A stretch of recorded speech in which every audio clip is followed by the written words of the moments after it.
finances are a real big thing in life, and what we do to educate ourselves, how we find funding to educate ourselves, to help us grow, it really matters. Because I don't know about you, I look at that student loan debt and I'm like, I'm gonna see y'all later. But today, here on the Journey to More, we have a special guest that's going to help us kind of think through finances in a different way and think through scholarships and financing, education. So, if you got a niece, you got a nephew, you got a son, you got a daughter, you got someone who will eventually end up in college, you want to make sure you tap into today's episode. Everyone, you know who I am. I am attorney Jamila Moore. I am your legal expert, your IP and business attorney, and business strategist, where I help you start and grow your business the right way while legally protecting your business, your brand, and your profits through trademarks, contracts, and copyrights. Now, today we have someone known as the Scholarship Mama. Now, you're like, how did she become the Scholarship Mama? And let me tell you how good she is. She already has that registered as a trademark. Don't try and use it. She's dedicated to helping high school families navigate the changing landscape of higher education to graduate with less debt. As a college success counselor, she guides family through the college selection process. Her work is centered around equipping students to make strategic, educational, and financial decisions. With her knowledge, experience, and expertise, she helps family understand the complex process for applying for financial aid, scholarships, and ultimately going to college. But I don't want to say with no debt, but like kind of no debt. No, welcome, Teresa. Did I get it all right? Love the introduction. Love the introduction. Hey, hey, hey, families. I am incredibly grateful to those that are listening, and I am grateful to Attorney Moore for having me today to talk about scholarships. And yep, you got it right. A little bit of debt. With the way the cost of college costs today, you might have a little bit of debt, but know that scholarships are there to help pay for college.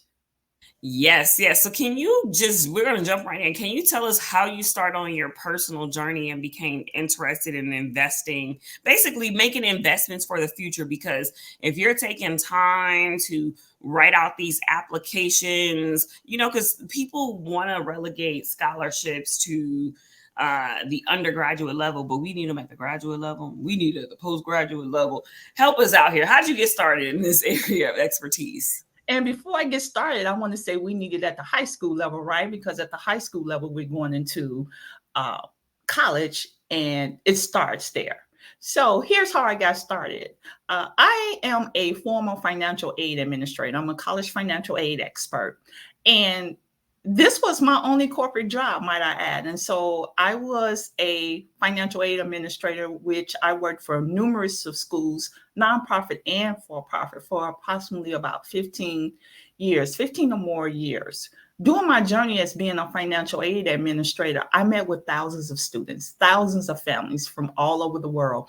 They shared their dreams, they shared their aspirations with me. And I couldn't be more happy because we all go to college with a goal, right?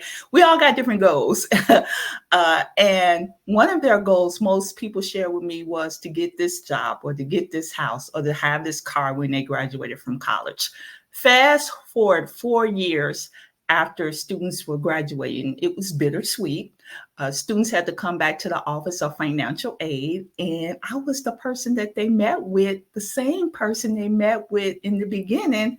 They also met with me when they were leaving school, and I did what you call exit counseling. Now, families, I know you all heard of that. If you've been to college and you graduated, doesn't matter whether or not you graduated, exit counseling if you borrow student loans.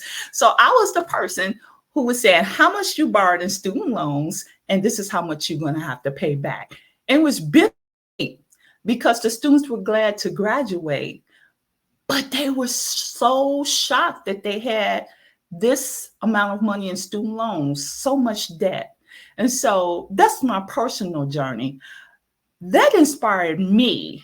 Prior to the pandemic, I had began to work more and more on Scholarship Mama service offerings, which was to talk more about scholarships, to speak more in the arena to high school families, to college families about scholarships. And what I noticed in higher ed with each and every last institution that I worked at, there was not an opportunity to talk about scholarships at all. The most students were given, and this was at one institution that I worked at, was a sheet of search engines. Go find scholarships on your own. So that's what inspired me to talk about scholarships, because student loan debt is continually to grow. We know that.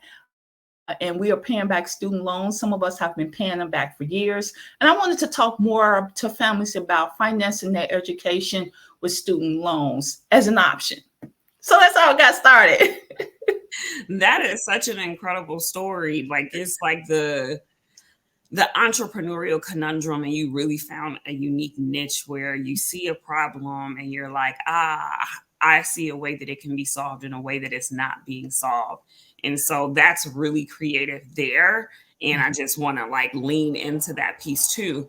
And I know you put in, like, you really help families, but there's also this piece around entrepreneurs and how we're just growing. We're growing at a rapid rate too. So how could we leverage your offerings to support us, and like maybe it's our lives or even our families' lives? Yeah, and so with our family lives and entrepreneurship, one of the things that I know, that say for instance that we have small children now, children in college, and we are entrepreneurs, and we're trying to figure it out now. How do I pay for my kids' college education? Where the key is to prepare. Like, that's my three-part framework. Now that we're talking, like, the key is to prepare.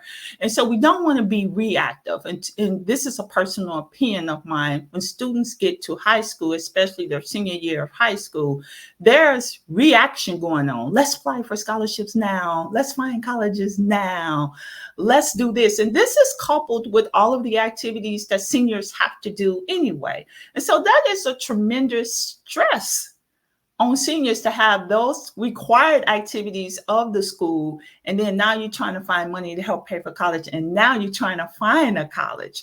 And so what I would encourage entrepreneurs, those with teenage children, or even our children that's in grammar school, to start looking for scholarships now, because scholarships are out there for grammar school students. And many families don't know that, or there's not a lot of discussion that there are scholarships for grammar school students, but there are scholarships for students as young as 5 years old. And so have a strategy to start looking for scholarships as soon as your child is in grammar school. Well, over the years, you are looking for scholarships, and especially in grammar school, because then it becomes a habit, right? I would hope so.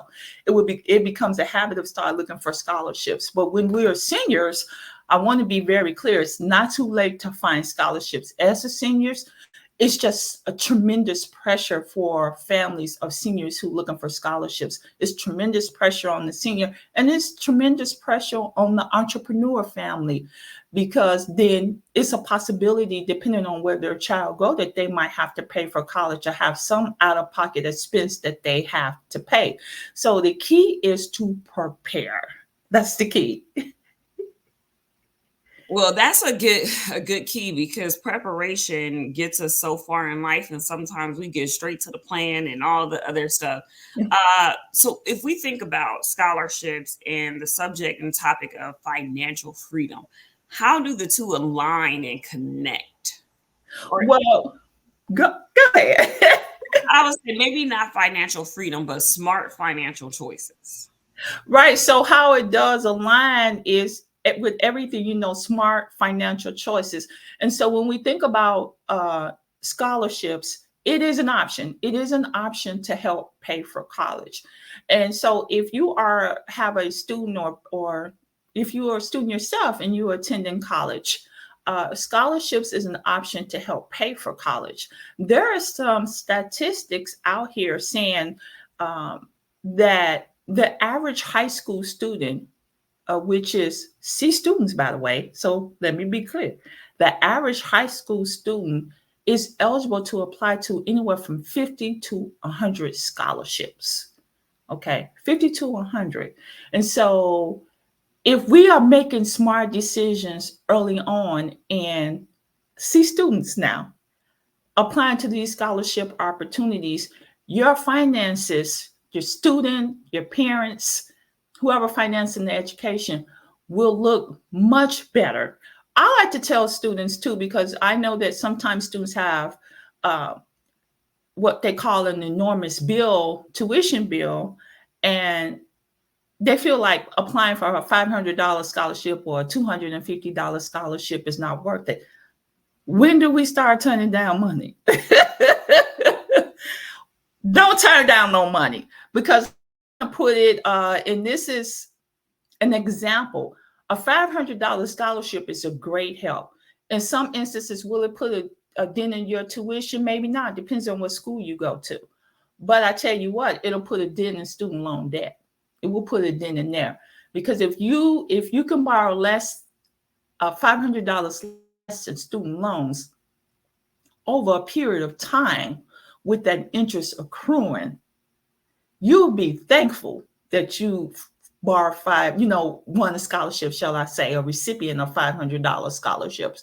So I encourage students to apply to all of those opportunities. And when we're working with families, we don't even give the amount, because it's nature, right? It's just human nature that when you see the amount, 15,000, 10,000, 1,000, 100, 250, you're going to go to the largest amount, right? It's just human nature. Mm-hmm. It's human nature. So when we're working with families, we don't even give them amount. Now, the amount of the scholarship. But we know once they go to the website, they will see the amount, but we do not list the amount on the spreadsheet that we send to families, because our goal when we're working with families is not for them to choose which one they want to apply to.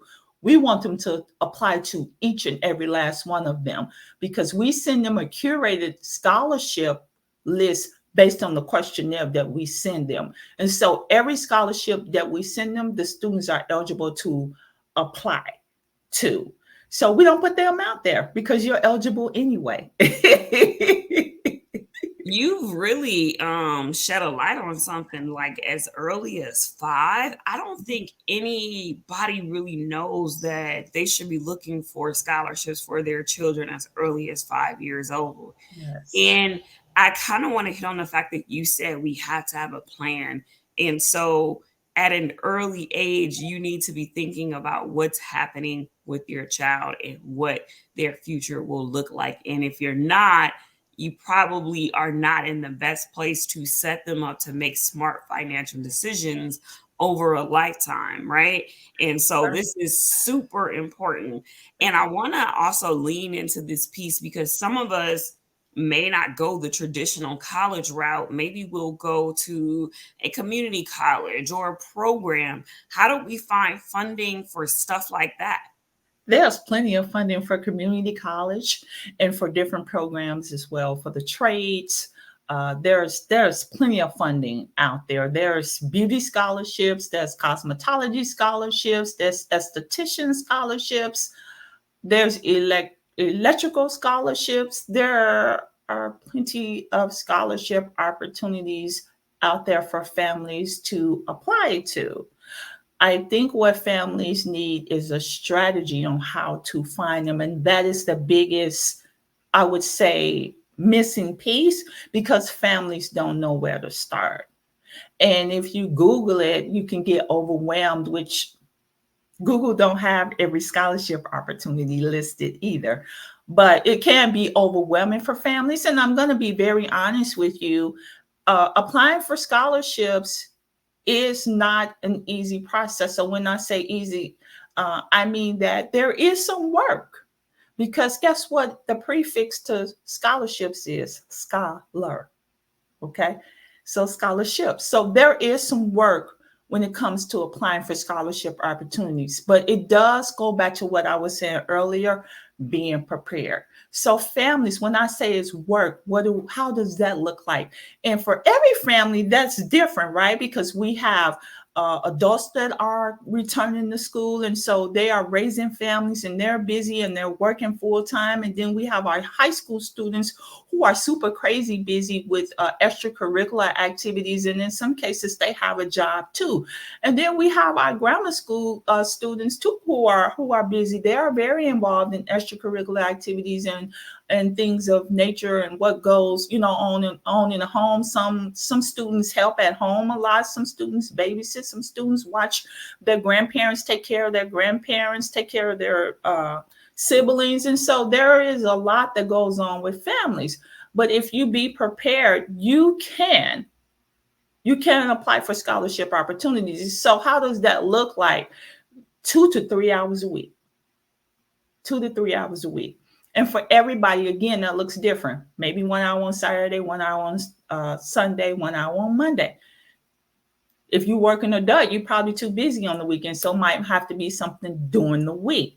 But 2 to 3 hours a week is where you want to start. And you want to remain committed, be diligent. And so when we talk about finding scholarships for adults, whether you're high school, grammar school, doesn't necessarily have to be tied to GPA. It can be hobby, interest, major. Our young people are super creative, incredibly intelligent. And so there are some scholarship opportunities out there that's not even tied to GPA at all. There are some art scholarships out there. There are some, the typical scholarships, tell me what you want to be when you grow up. I mean, lots of them out there, and you could repurpose that essay and change up some words and submit it again. And so it's about being prepared. Yeah. So what about this process for non-traditional students? Because there is probably a man or a woman on here who may be in the latter stages of their lives, and they're like, well, maybe I want to go back and actually finish that degree, or maybe I want to take a couple classes at the community college. Like, are there options for them to like start again? It is. And so some of the strategies with that could be is that if you're currently employed, ask your employer, do they have tuition reimbursement? So start there. And work that tuition reimbursement if they have it. If they have a limit on it every year, and if the fiscal year starts, say, from July to June, and this amount, then make sure you exhaust that, amount. So do work that limit, as many classes as your schedule or will allow you. So definitely do that. Start at the school as well. A lot of schools have scholarships for returning adults, and start there and ask the schools, do they have any scholarships for returning adults? And then what's important, which a lot of our returning adults don't do, is complete the FAFSA. Complete the FAFSA. Because sometimes scholarships are tied to the FAFSA for adults. And you have to complete the FAFSA in some cases. And so as families are out there looking for scholarship opportunities, whether you're an adult or not, some qualifications for private scholarships is for families to complete the FAFSA. And so families, for those students, you want to make sure you complete the FAFSA, because in some cases they don't complete it because they feel like they don't need to. But you can complete the FAFSA, and it might put you in the running for those private scholarships, because some scholarship providers are asking students to complete the FAFSA. So there are plenty of scholarships as well for non-traditional students. There's plenty of scholarships out there. And so that's good to know, because for me, maybe I don't want to go back to school, right? 3 degrees, I think I got enough. But maybe I want to take a few classes at like a community college just to get more, experience with accounting, to make sure my accountant is doing what they need to do, and things of that nature. So I think even for listeners, thinking outside the box of like how you can go and leverage education at any point in your life or any of your goals. And another thing that you mentioned is like, if you want to be a cosmetologist, there's something out there for you. If you want to be an electrician, there's something out there for you. And I think today is really about bringing that awareness and awakening in our lives to make sure that, yes, we want to, build ourselves, but let's think through the financial implications of building ourselves, right? Especially for those of us that are entrepreneurs. If we could leverage a scholarship and maybe call a mastermind a business school, who knows? You never know. You might want to sit over here and see if there is something out there for folks like that. because it's important for us to have the knowledge so that we don't go around making mistakes. And I think that's the piece for me where I always talk about starting your business and growing your business the right way, because so many times it's the entrepreneurs that come to me that make the mistakes and now they're trying to clean up a mess. It's easier just to have a plan rather than to clean up a mess. Exactly. Go back to preparation. And speaking of that, I just want to share my personal story as it pertains to working on my master's. And one of the things that I made a decision early on in terms of debt was not to take on anymore. But I wanted really to have a master's degree, and I didn't know how I was going to obtain it. All I did know was I didn't want any more debt. And so I searched for a school. I searched for a school who happened to have my master's degree, and I went there, and they were offering a 90% scholarship. And so I was able to get that scholarship opportunity, and then the 10% I paid out of my pocket. So again, that's another strategy, with finding schools who have scholarship opportunities for students. And I mean, it does take some research, and families, that's really what, if you don't walk away with anything today, walk away with, it does take research for you to find these opportunities and to find the right school. And if that is not your goal, then don't change your mind.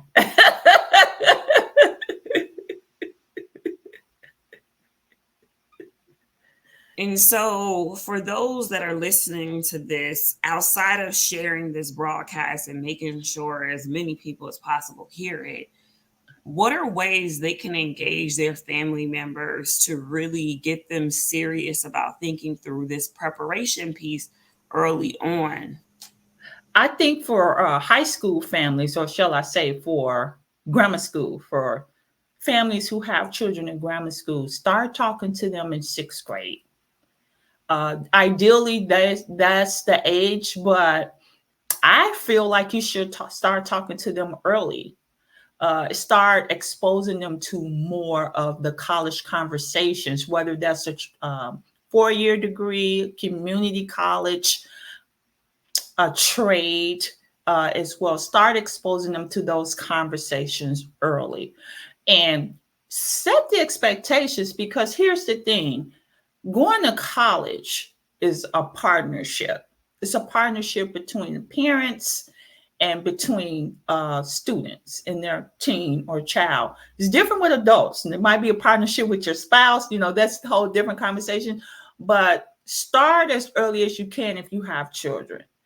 Now, here's the thing. It's not too late to start the conversation in high school either, but you need to set expectations, because one of the things that I really want to share with families as I am working with families is that one of the things that teens and their parents bump head with is, one of the things that's being said is, you told me you was going to pay for college. And because our parents did not set a expectation on their teen, then teens really, I don't know many, and I'm not saying that there's not out there, but they really don't have the concept of thousands and thousands and thousands of dollars in student loan debt. Like, they don't have that concept. They're not ready yet because they have not had to pay back. So going to college is like a major decision. And so start having those conversations early on when your child is in grammar school. But if you have a child that's in high school, it's not too late to have those conversations, set the expectation. And so it's a partnership. It is a partnership. And I think that's what's the missing piece sometime. And when we come to find, talking about scholarships, is your child parents cannot do it alone. They need your help. Like, they need your help. So it's not go find scholarships. It's help them find scholarships. And then once they find scholarships, make sure they're applying to them. No, that's so good. And you hit on my next point. Like, what do you do to the family that, or the single parent household, or maybe a family that has not gone to college and they don't know how to navigate this process? Like, how do us listeners talk to them and get them motivated and encouraged to even start to talk to their children about it or do some research? Because it takes confidence to really get confidence and courage to really get out there and try you know, to put yourself in a place of being rejected financially, especially if they may be having financial issues in their home.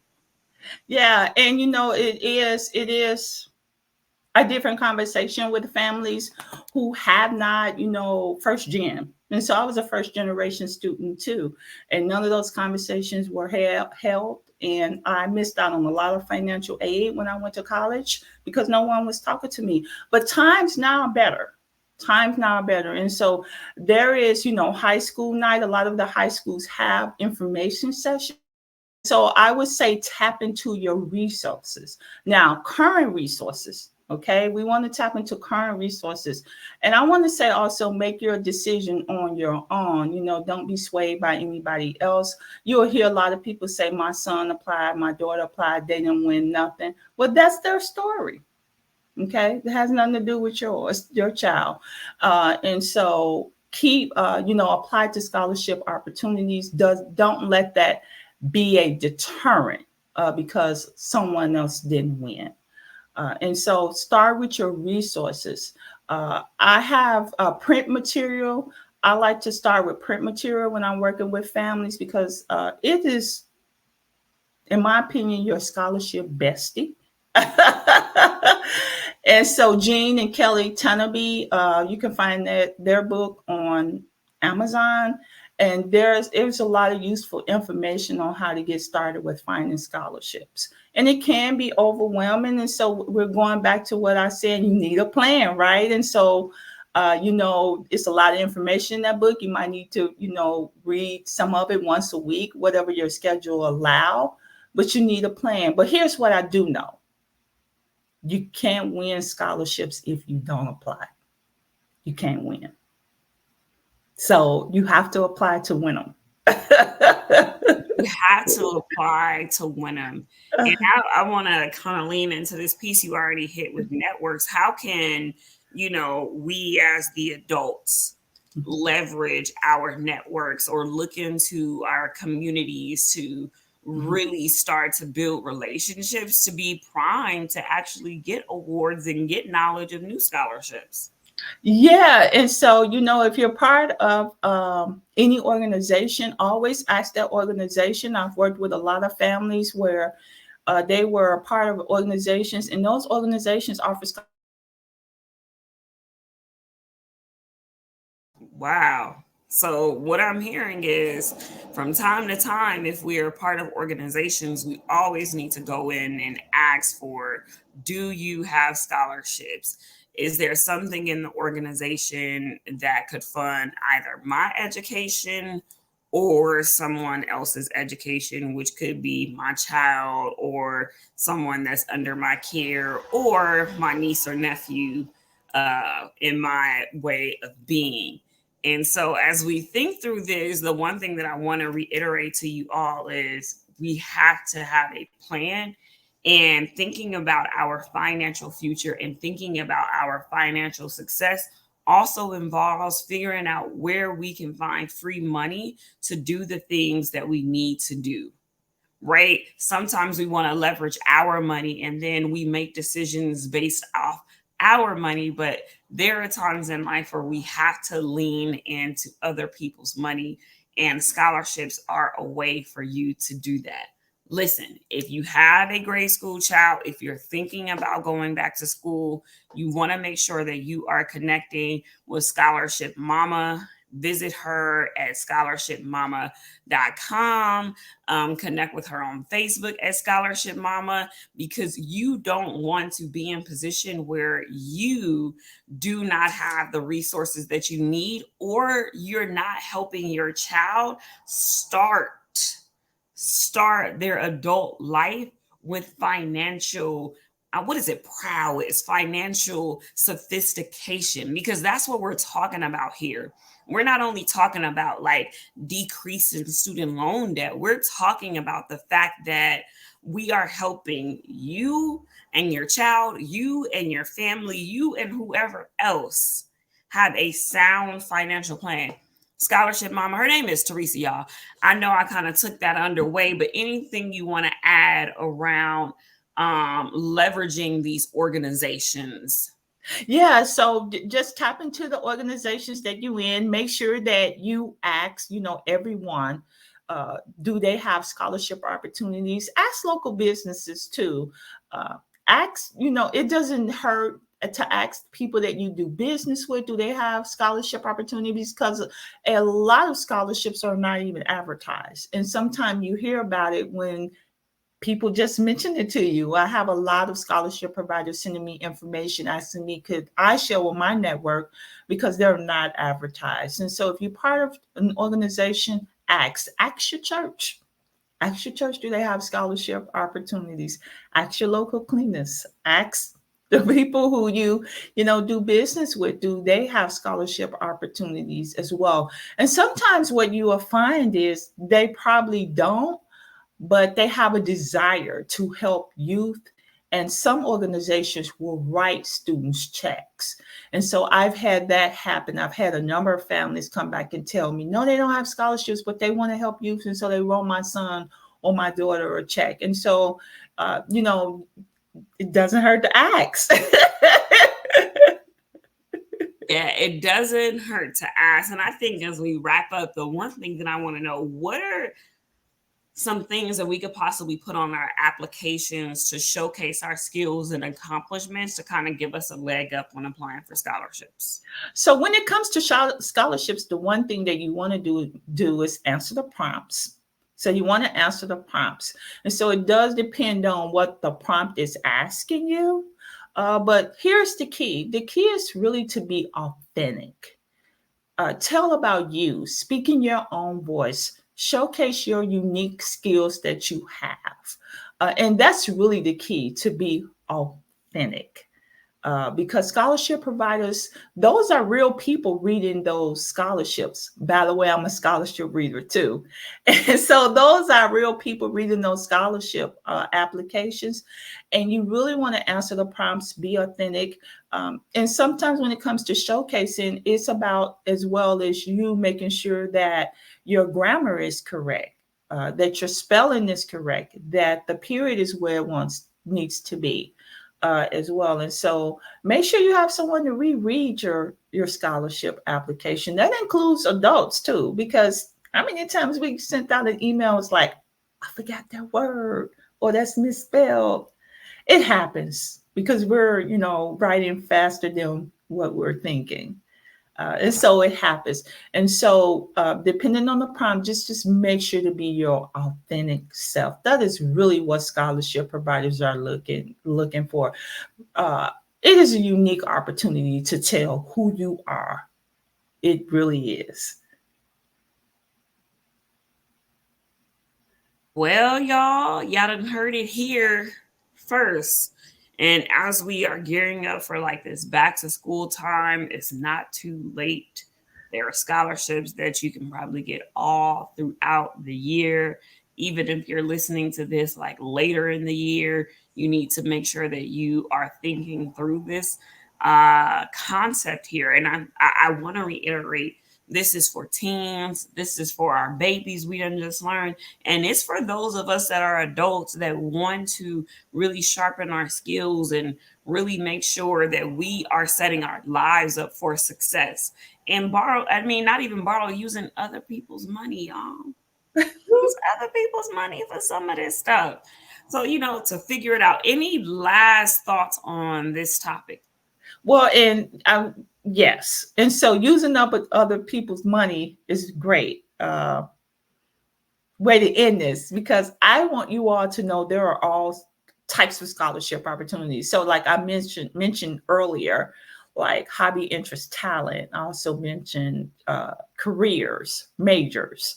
There's also scholarship for chronic illnesses. Now, that's not a good thing, but there are also some scholarships for diabetes, for asthma, for cancer. And so there is so many scholarship opportunities out here for families. The key, which is a few, because when we had a key ring, on my key ring, I got about 4 or 5 keys on there, and I don't even use them all. But let me give you some keys, because it's more than one key. The key is to be diligent. The key is to remain committed. The key is to keep applying for scholarship opportunities. The key is to carve out some time. Make it a habit to apply to the scholarship opportunities. And eventually you should win something because it's all about the numbers, and students eventually win. The more you apply to, chances are that you will win those scholarship opportunities. But you have to remain committed and you have to be diligent. Oh, y'all, this was a good time for us to really just get settled and get grounded as an added piece around financial planning that families many times do not consider. We talk about, getting our credit up. We talk about making sure we invest. We talk about saving. But now we're talking about financial planning through the lens of scholarships and financing educational efforts. And so, for some of you all, you want to figure out how you can leverage your skills, your talents, and your knowledge through entrepreneurial efforts. You want to make sure you connect with me at I Am and More. For others of you, you have already started down your entrepreneurial journey and you out here riding dirty. Mhm. You out here, you don't have your trademarks in place. You don't have contracts that are specific to your business. You don't have copyrights in place. And that empire you're building, it might be crumbling right up under you. But you're here today and you're going to make sure that you connect with me. And so I look forward to serving you. Scholarship Mama, aka Teresa Harris. Thank you for pouring into this audience. And everyone, we will see you soon. Take care.